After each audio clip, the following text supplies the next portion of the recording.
യുദ്ധം ക്ലൈമാക്സിലേക്കോ? സ്വാഗതം profit 24 daily റൗണ്ടപ്പിലേക്ക്. Iran യുദ്ധം ഏറെക്കുറെ അവസാനിച്ചെന്ന് American president Donald Trump. Iran സൈനികമായി നശിച്ചു കഴിഞ്ഞു. ഹോർമസ് കടലിടുക്കിന് നിയന്ത്രണം പിടിച്ചെടുക്കുന്നത് പരിഗണനയിലാണെന്ന് ട്രംപ് പറഞ്ഞു. എണ്ണവില കുറയ്ക്കാൻ ചില രാജ്യങ്ങൾക്ക് മേലുള്ള ഉപരോധം നീക്കാൻ ആലോചിക്കുന്നുണ്ടെന്നും റഷ്യയുടെ പേരെടുത്ത് പറയാതെ US പ്രസിഡന്റ് വ്യക്തമാക്കി. ഇറാൻ യുദ്ധമടക്കമുള്ള സാഹചര്യങ്ങളെക്കുറിച്ച് ട്രംപ് റഷ്യൻ പ്രസിഡന്റ് പുടിനുമായി ടെലിഫോണിൽ ചർച്ച നടത്തി. യുദ്ധം എപ്പോൾ അവസാനിക്കണമെന്ന് തീരുമാനിക്കുന്നത് തങ്ങളായിരിക്കുമെന്ന് ഇറാന്റെ പ്രതികരണം.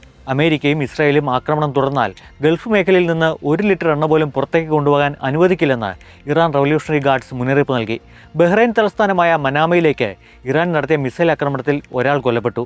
ഇറാൻ തലസ്ഥാനമായ ടെഹ്റാന്റെ കിഴക്കൻ മേഖലകളിൽ US ഇസ്രായേൽ സേനകൾ നടത്തിയ ആക്രമണത്തിൽ 50ഓളം സാധാരണക്കാർ മരിച്ചു. ഇറാൻ യുദ്ധം അവസാനിക്കാറായെന്ന ട്രംപിന്റെ പ്രഖ്യാപനത്തിന് പിന്നാലെ എണ്ണവിലയിൽ ആശ്വാസം. കഴിഞ്ഞ ദിവസം $119 വരെ എത്തിയ ബ്രെന്റ് ക്രൂഡ് വില ബാരലിന് $91 കുറഞ്ഞു. 10% വിലയിടിവ്. അതേസമയം ഗൾഫിലെ എണ്ണപ്പാടങ്ങൾ ആക്രമിക്കാനുള്ള ശ്രമങ്ങൾ ഇപ്പോഴും സജീവമാണ്. സൗദി അറേബ്യയിലെ ഷെയ്ബ എണ്ണപ്പാടം ലക്ഷ്യമാക്കി നീങ്ങിയ 4 ഇറാൻ ഡ്രോണുകൾ സൗദി സൈന്യം വീഴ്ത്തി. യുദ്ധത്തിന് അവസാനമായേക്കുമെന്ന പ്രഖ്യാപനം ഓഹരി വിപണിയിലും ആവേശമുണ്ടാക്കി. ഏഷ്യൻ ഓഹരി വിപണികളായ ദക്ഷിണ കൊറിയയിലെ കോസ്പിയും ജപ്പാനിലെ നിക്കയും 5% മുന്നേറി. ഇന്ത്യയിൽ സെൻസെക്സ് ചൊവ്വാഴ്ച 650 പോയിന്റ് കുതിച്ചു. നിഫ്റ്റി 1% മുന്നേറി 24,200 മുകളിൽ ശക്തമായ ക്ലോസിംഗ് നടത്തി. IT, എണ്ണ മേഖലയിലെ ഓഹരികൾ ഇന്നും നഷ്ടത്തിലായിരുന്നു. ശ്രീറാം ഫിനാൻസ്, ഇൻഡിഗോ, ഡോക്ടർ റെഡ്ഡീസ് തുടങ്ങിയ ഓഹരികൾ മികച്ച നേട്ടമുണ്ടാക്കി. ഡിഫൻസ്, ഫാർമ, ബാങ്കിംഗ് മേഖലയിലെ ഓഹരികളിൽ ഉണർവ് ദൃശ്യമാണ്. സ്വർണ്ണവിലയിലും ചൊവ്വാഴ്ച മുന്നേറ്റം ദൃശ്യമായി. കേരളത്തിൽ സ്വർണം ഗ്രാമിന് 65 രൂപ വർദ്ധിച്ച് 14,885 രൂപയിലെത്തി. പവന് 520 രൂപ വില ഉയർന്ന് 1,19,080 രൂപയിലെത്തി.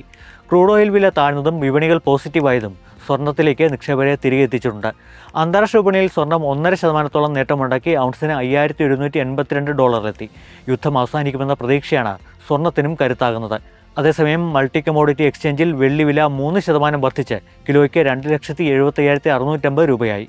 ഇറാൻ സംഘർഷത്തെ തുടർന്ന് വാണിജ്യാവശ്യങ്ങൾക്കുള്ള പാചകവാതക വിതരണം തടസ്സപ്പെട്ടതോടെ രാജ്യത്ത് മെട്രോ നഗരങ്ങളടക്കം പലയിടങ്ങളിലും റെസ്റ്റോറൻറ്റുകൾ അടയ്ക്കുന്നെന്ന് റിപ്പോർട്ട്. ചെന്നൈ, മുംബൈ, ബംഗളൂരു തുടങ്ങിയ നഗരങ്ങളിൽ ഹോട്ടലുകൾ പൂട്ടിയിട്ടുണ്ട്. വിതരണം ഉടൻ പുനരാരംഭിച്ചില്ലെങ്കിൽ നഗരത്തിലെ ഹോട്ടലുകൾ അടച്ചിടുമെന്ന് ബംഗളൂരു ഹോട്ടൽ അസോസിയേഷൻ അറിയിച്ചു. LPG ഉൽപ്പാദനം വർദ്ധിപ്പിക്കാൻ കേന്ദ്ര സർക്കാർ എണ്ണ കമ്പനികളോട് ആവശ്യപ്പെട്ടിട്ടുണ്ട്. എന്നാൽ വീടുകൾ, ആശുപത്രികൾ, വിദ്യാഭ്യാസ സ്ഥാപനങ്ങൾ എന്നിവിടങ്ങളിലെ സപ്ലൈക്ക് പ്രാമുഖ്യം കൊടുക്കാനാണ് നിർദ്ദേശം.